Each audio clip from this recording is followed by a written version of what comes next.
Chris, Lee and Blake Lovell here, talking SEC coaching searches. Blake, in the midst of basketball today, a bomb got dropped out of Baton Rouge. Will Wade is out as LSU's coach. I've heard some of the stuff in the notice of allegations is wild.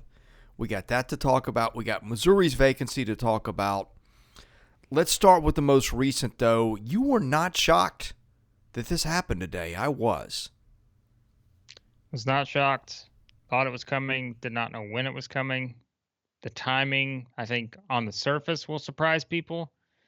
But if you really think about it, there's a reason why it happened now.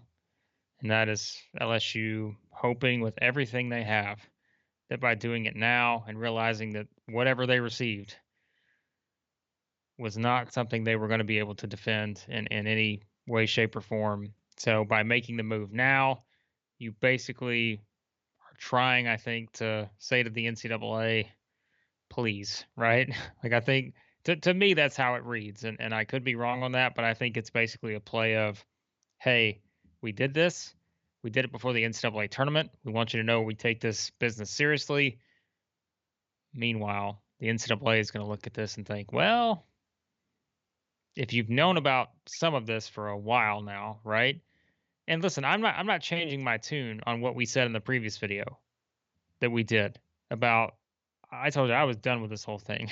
I did not care anymore. I was ready for everything just to move on.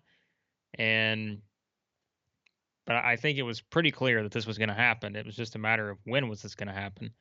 And so not shocked. I think it was just something that was going to take place, and it was just a matter of when it was going to happen. And clearly, receiving the notice of allegations, there was enough in there for LSU to say, how do we approach this? If we know we're going to make a move, if we wait and make that move after the NCAA tournament, how does that look versus doing it right now, right? Because if you let him coach and let's say they make a run to the Final Four, then what? Well, to me, that doesn't matter a lot because he Well, assembled the talent. I get that it's a little different, true, but still, I'm not saying that it's going to change anything, but I think from the LSU perspective, it becomes, if you let him coach in the NCAA tournament, the fans are going to think something no matter what. But from the outside, we know when you receive this, it's out there. There's no, you know what I mean? Like, there's no surprise. Everyone knows you've received this notice. So if you continue to let that go on and you're like, all right, we'll deal with this after the tournament, I think to me, that's a visual thing. Well, Ross Dellinger has been tweeting out stuff all day. I was busy watching Tennessee, Kentucky, was busy trying to do bracketology. Meanwhile, Ross Dellinger was setting Twitter ablaze, and apparently continue to let it go on was the problem. There were more payments apparently out of Will Wade's wife's bank account made to players. That would seem to be a no-no.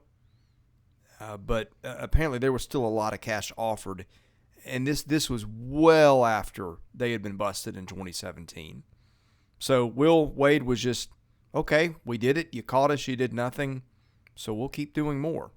And I think that may be the thing that lit this off. By the way, 6 level 1 violations. And football also is involved in this too. And another, by the way, let's recap LSU's last year on the coaching front. Just got rid of Ed Orgeron, paid him $18 million in buyouts ish. I don't know what they have to pay Will Wade. Yeah, Ed's got some money and a lot of time on his hands, which is probably not a good combination. They changed women's basketball coaches, a year ago? And they changed baseball coaches. I mean, they've now hit all the four major. I mean, I guess that's the 4 major sports. I know they're big in gymnastics and all the SEC teams are big in softball. I don't follow those, but that's quite a bingo of coaching hires and dismissals there that's on the card down in Baton Rouge. Yeah, quite a roster of exiting coaches for sure. But again, this is one that I don't think should have surprised people that much. You talked about how, according to the reports and everything of what was included, are we shocked that this would have continued if true? Are we shocked this would have continued based on what the NCAA had done to this point? Like what that was our whole conversation, right? We're basically at the 4.5 year mark with this thing, and nothing was like what was done. Did he get suspended for like I don't even remember. Was there? I mean, but it wasn't anything of note, right? Like that was like it Right. wasn't. I mean, I guess.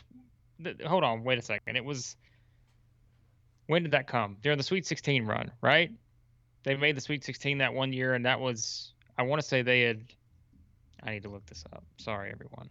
Um, It was so severe we can't remember. yeah, I don't remember what happened, and I know people are going to be like, "Yeah, that's right. He didn't coach LSU. They made the tournament run. He didn't coach them that year in the Sweet 16."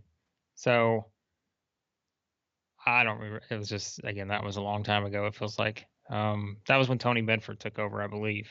Maybe I'm just thinking out loud here. So a lot of basketball, a lot of world changes since then. I think Obama was president when the. I No, have no, he wasn't. That would have been Trump. Sorry. I have no idea. It was like I said, it's 2017, Two right? presidents ago. So I mean, it's just. But look, like I said, would it surprise anyone that this stuff continues? Not even just in this situation. Like, let's say anywhere in the country for any allegations. If there's nothing done, right? And that's what we talked about from the beginning. That's why I think a lot of people viewed this just as this whole thing. So, but clearly, again, LSU when they received this, it's very clear what happened. They thought, oh, like we cannot get ourselves around this at all. We have to make the move. We have to make it now. From a visual standpoint, if we make it now, to me, it's like, look, we're not playing around anymore. And as you know, but what weight will that carry with the NCAA? I have no idea because and this is let's just go ahead and segue into this. Can we do that now? Like the next coach, Well, first, how attractive is this job? that's what I was gonna say. Is you cannot find me a pool of coaches right now because that pool of coaches is not going to look at this until there is some sort of clarity. So if you're going to just start throwing out names at the top of the college basketball coaching chain, that ain't happening right now. Those guys are So, not so going as to Dennis leave. Gates' agent, you're advising Well, him not to now take listen, this job. if there's anybody out there that can just completely take a program in shambles and turn it around, it is Dennis Gates. But no, I don't think I want Dennis Gates as his non-official agent. I don't think I want him taking that job right now because I really do believe this is one where I don't know what's next, but I anticipate that it's probably not great for LSU basketball. Some names I think you'll see out there, but again, we can say these names, but it's just, dude, I don't know who's going to touch this job right now until we know what the deal is. Grant McCaslin's one you'll hear. We mentioned him with some of the other jobs. He's a hot name out there. I think Chris Jans is another guy that's been out there a while that people very well respected in terms of his coaching ability. I think he's a really good coach. I mean, it's like, where else do you go? David Patrick, he was there. Ben Simmons was there. He played an instrumental role in bringing Ben Simmons. Do you bring a guy like that in? I think he did some wonders at UC Riverside. Then he went to Arkansas. Where's David Patrick at now? Is he at TCU now, I think? Yeah, I think he's with Jamie Dixon at TCU or Oklahoma, maybe. One of the two. So look, I could throw any name out there I want, but none of these coaches are touching this job without some sort of idea of what's coming. And we don't know that right now. So How strong will the offer need to be from Scott Woodward? I knew something was coming like that. I could see it on your face that you were ready for that one. You were just ready for me Locked to and tee it up. loaded. Ready for me to just stop running That my never mouth. gets old. Come on. Yeah. Well, it better be substantial. I'll tell you that because otherwise, I think the group out there is going to be one that's I don't know. Like that's the best thing to say because if you look on Twitter, you're going to see a lot of names. I just don't. How could you even have a remote idea? I There's mean, no I think way. this in Missouri, and we'll have a little maybe better clue on Missouri, but Oh yeah, but this one there's no way to even nowhere to start. Any name you think of, I without knowing how long this thing could be and what it's going to Tom look Crean like. took over Indiana when it had been decimated. I know Let's someone just said that keep on it in the Twitter league. today. Someone said that on Twitter. I'm not being serious, but yes. People are saying I see some LSU fans saying Scott Drew too. Come on, folks, please, please. It's not happening. Um, that guy's already he done it in a much different situation, but that guy's had his fill, I think, in a lifetime of taking over programs that were just completely destroyed. I'm not saying it's going to happen here, but I just yeah, I don't know. Like it's not, and I'm not going to speculate on what I think the penalties are going to be because I have no clue. And anyone who does, they have more inside information than I do. So Ready to talk Missouri? yeah, because that job looks a bit more attractive perhaps than this one right now. So For sure. um, yeah, I think that is yeah. I mean Missouri for just for full clarity, we we did an entire video on Missouri last night. Or was it today? Chris, I have no idea. I don't It even know was what this day it is morning. anymore. Was it really this And morning? clarity was the problem because we had no issues on our end, and then we looked at it and I look like I have no idea. Like my entire side was whited out somehow. I don't know what happened there. So this is our second time today doing this, but I legitimately, Chris, thought we did this yesterday. So that shows you where I'm at right now. I don't even know what day it is anymore. Um, Missouri, not surprised they make a move. We had kind of talked about that. That was one that we expected. Um, Cuonzo names that'll come up. Kim English. yeah. Give us a few more. Kim English, Dennis Gates. Like I'm not joking, right? That's not a joke. Like I think it'll be Georgia is my guess. If anyone in the SEC is going to get Dennis Gates, my guess it'll be Georgia. But if he's still out there and I'm Missouri, I'm I'm giving the interview. Because why wouldn't you, right? Like I said, he fits the criteria of the guys. If you're going to pick the up and coming coaches, he fits that criteria. So Kim English, Dennis Gates. Um, we talked about Jerome Tang. Well, never mind. Yeah. We talked about it this morning. That was not released. For a But long time. Amongst yes, we talked ourselves, about him apparently. for a long time. Baylor, I think he's someone that has been there. You and I were talking this morning. He's been there since Scott Drew's been there. So that's a long time. Does he want to take that next step? I think he would be a very attractive option for Missouri because we know how well Baylor's recruited. And, we had this discussion and we're going to have it again. I think Missouri is a good basketball job. I think it is way more well respected and perceived as a much better job than the opposing fan bases of Missouri will think. I think the Missouri fan base knows kind of a lot of these people that there are obviously some bias built in, but there's a good idea of what this job is. And this is on the outside from a coaching standpoint, this is a good job. Now, like I told you in our non-published video, I'm not saying that means they're going to be able to just go out and get anybody they want, but I do think there will be interest there, and it's just a matter of is the fit there with that group and that job. So those are the guys I think it starts with.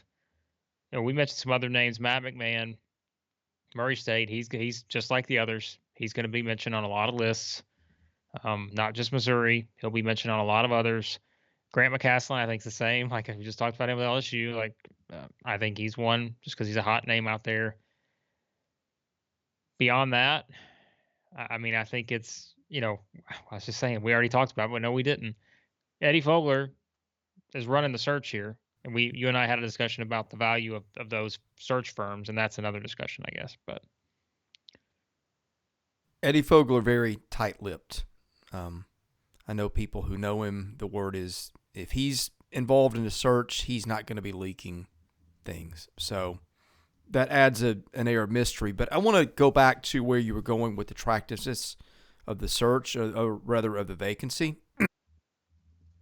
Excuse me. Okay, let's work from the back end. Missouri is a better job than Ole Miss, Mississippi State, Georgia, South Carolina, and I would now say Vandy. It might have been a more attractive job than Vandy a few years ago, but I think certainly would be now. So we got that is the back end. On the front end, you've got Kentucky, Tennessee, Arkansas. You would put Florida in there. Absolutely. So that's 4 then they're not better than. So we've got what? 4 schools remaining. That's the Alabama schools. It's a better job than LSU right now. That is, yeah, better than LSU now. And who are we missing? A&M. So the background for this, and we did this. We talked about this as well. Jeff Goodman did the 2019, where he talked to coaches in the SEC at the time and asked them to rank the best jobs in the conference. The compilation that was put together had Kentucky 1, Florida 2, Arkansas 3, Tennessee 4, and Missouri 5. So that is, again, that's how it's perceived from coaches. Now, I know, again, on the outside, you're going to look at this job and say, well, how long's it been since they won? I know, but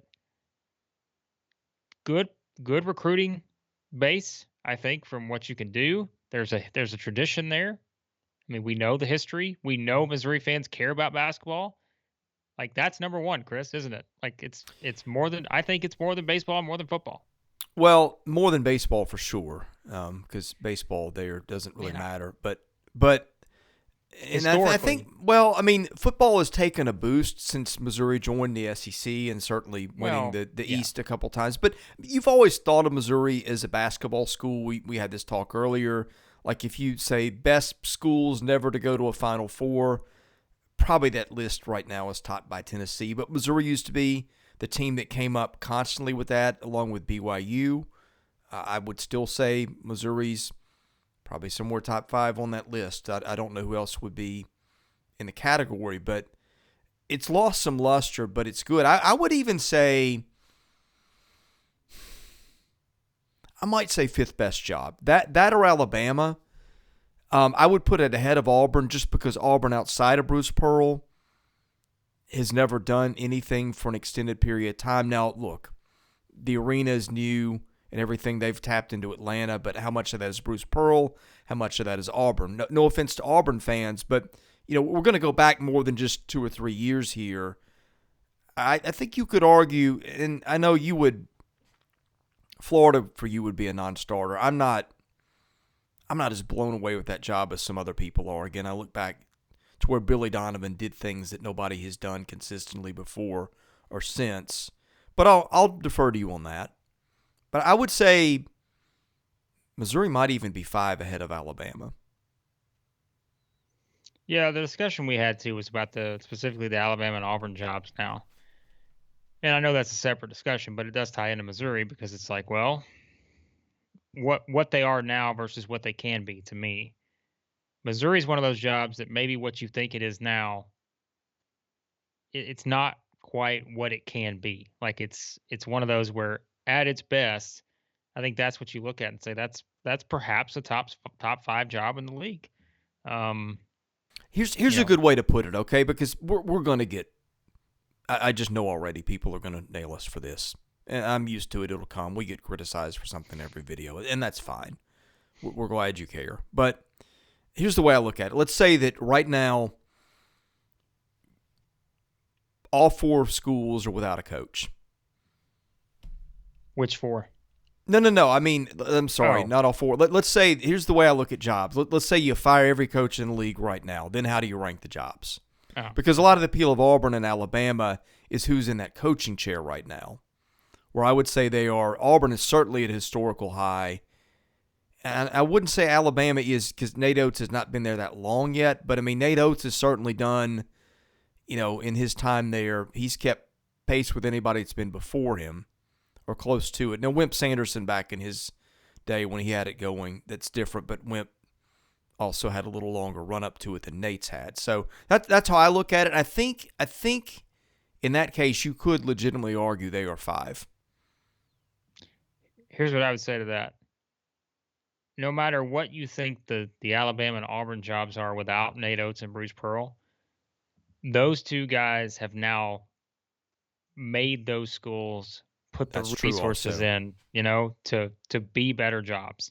And I think that's what's important to keep in mind. If you're having this discussion with us and you're thinking, all right, I think because of those guys, yes, the programs have become what they become. And look, what you said, it's early, but they still won an SEC regular season title last year. And that is a significant achievement. So I think they have forced those schools to put the resources in. Because Alabama's what? The renovation of Coleman and all this, and we know what Auburn's, done from a standpoint of just atmosphere, fan support, those kind of things since Bruce Pearl's been there.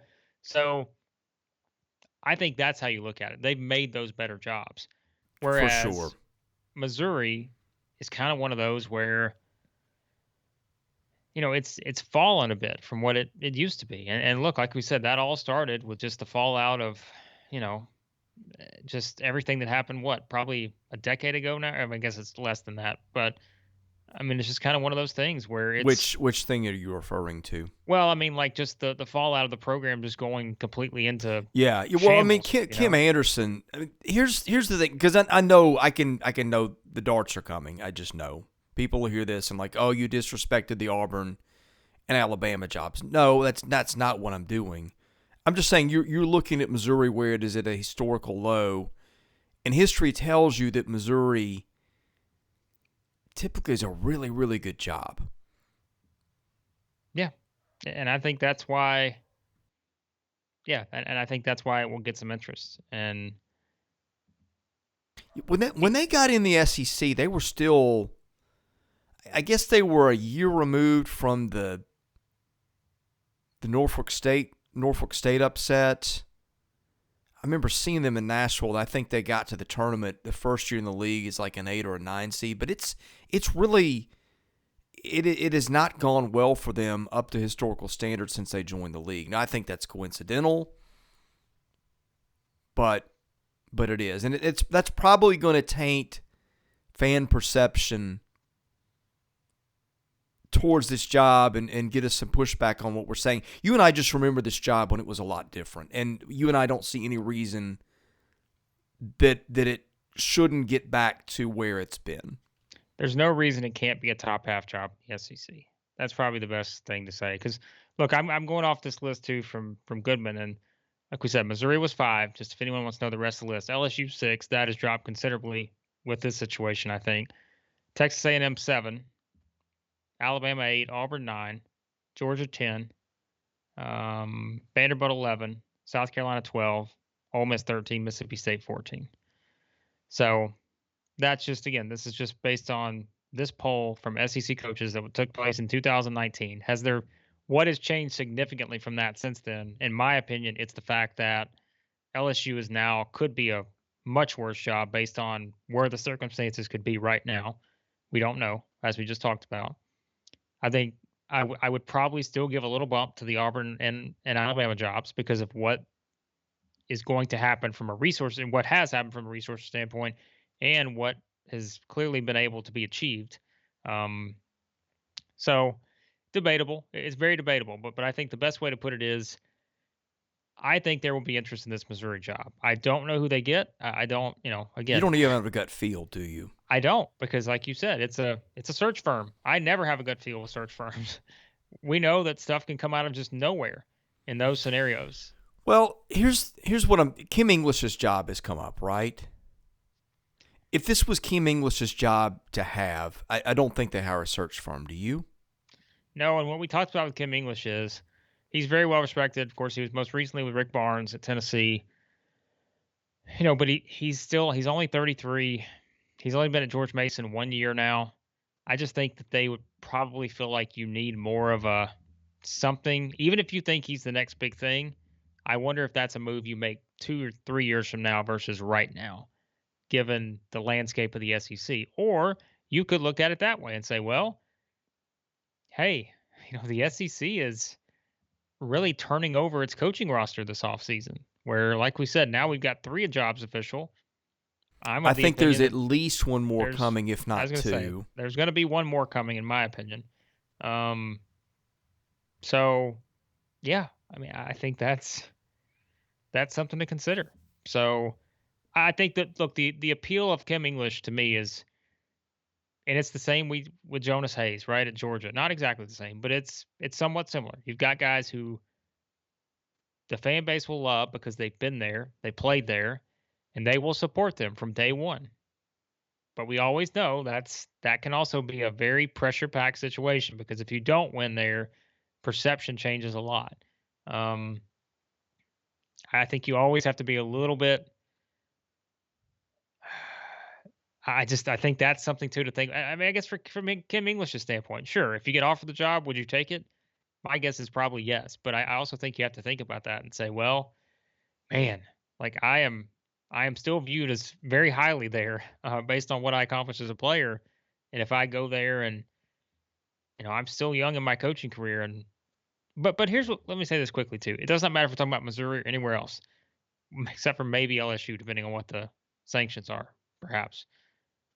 You can so quickly turn over a roster in college basketball now, unlike you could not do this a decade ago. You can bring in transfers, you can quickly turn things around. So I think if we view it in that, it's not as though Missouri can't win, in the next couple years, right? I mean, you can. If you can use the transfer portal, if you can recruit, you can do one of those things where you can just completely revamp the roster and overhaul everything. So I think we don't even look at it that way. You remember we used to have the conversation of, well, you got to give them at least 4 years, 3 or 4 years. You can turn the roster over so quickly now that you don't even need that long to be able to have success. So if Kim English could do that, would be very appealing, I'm sure. Um, 33 is just awfully young to get a job of that magnitude. And I'm not right. saying it can't work, but we could think of some names of guys that were hot assistants, and just maybe it was just too early. The guy at UMass comes to mind, whose name Matt McCall, who was, I think, younger than that when he got that job. Look, these guys are always going to be a risk because they're young, but we've seen some risks pay off, some don't. Is Missouri in a position where they can take a risk right now? That's the question. I don't think Missouri should have to take a risk unless they just get 4 or 5 deep, and for whatever reason it's not worked out. Yeah. And maybe Kim English, I throw that out there arbitrarily. I'm not saying they've got 5 better candidates than Kim English. That's not what I mean. I'm just saying, I think if you're Missouri, you should be able to go find, your favorite guy, Dennis Gates, or somebody that's been there and done that in that chair and had some success. That's what I think. Yes. That you said it best. That's what I think. I think there's enough appeal with that job, and I think we can't just look at this season. We have to look at this like I think there's going to be people are going to say, "Well, look at where they are after this season." That's one season. As I said, things change a lot. They change a lot now, season to season, because of transfers, because of those kind of things. You can flip things very quickly. Not saying it will happen, but I just think it's an interesting thought. So, there are some other names you'll see out there. I think I've seen Missouri Man. Wow. Missouri Man. We have Florida Man. We have Missouri Man now, I'm sure too. there's probably a Missouri Man on Twitter somewhere. Missouri fans, I've seen like Jeff Linder thrown out there at Wyoming. He's another one's probably a pretty appealing candidate for a lot of places, I would think. So yeah, I mean, I think there's a lot of possibilities for that job that looks a lot more to me. I don't want to say clear cut in terms of who they'll hire, but it looks clear cut in terms of they know what they want. I think they know what they can be. It's just can they find the right fit for right now? It's always, you never know in this league. That the competition is stronger than ever, and we will see.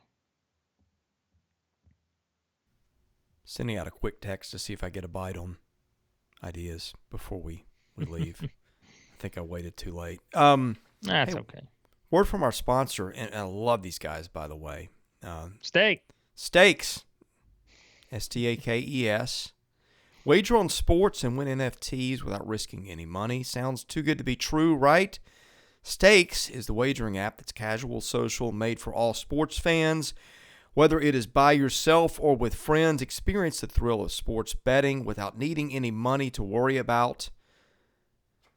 Sign up, use our code Southeastern14, join the thousands of other sports fans playing with Stakes. Again, totally free. You get an account full of tokens that you can bet. We're putting up some things to bet on here and there. And it's a cool app. It's new. They're just getting started like us, and really like those folks. So check out the app. Again, use our promo code Southeastern14. Yeah. What day is it, Chris? I have no idea. We're all talked out, aren't we? Well, hey, we got, by the way. And we're not done. We've got one more to do one tonight. It may not come out until the morning, but just for reference, we're going to record our championship game preview tonight as well. So if you see us in the morning and it looks like we're recording at night, it's because we are. So Chris, the first time I turned a light on, we record. Like I've got the little camera lights here or whatever for when we record, but the overhead light has come on. Maybe Looks that good. means that we're gonna just get everything right moving forward. We'll see. we're going to do our first live stream tomorrow. Yes, We are. haven't decided whether it's going to be during the selection show or after, but we will let you know either way. Hit that subscribe button.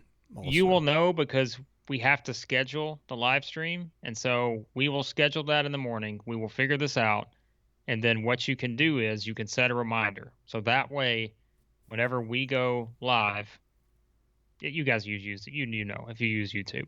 So you will see this pop up on our channel. It'll say schedule live stream, and I think you'll get a notification. If you have notifications on, you'll see it. So yes, we're going to do a live stream tomorrow. You guys will be able to comment, chat, all that good stuff.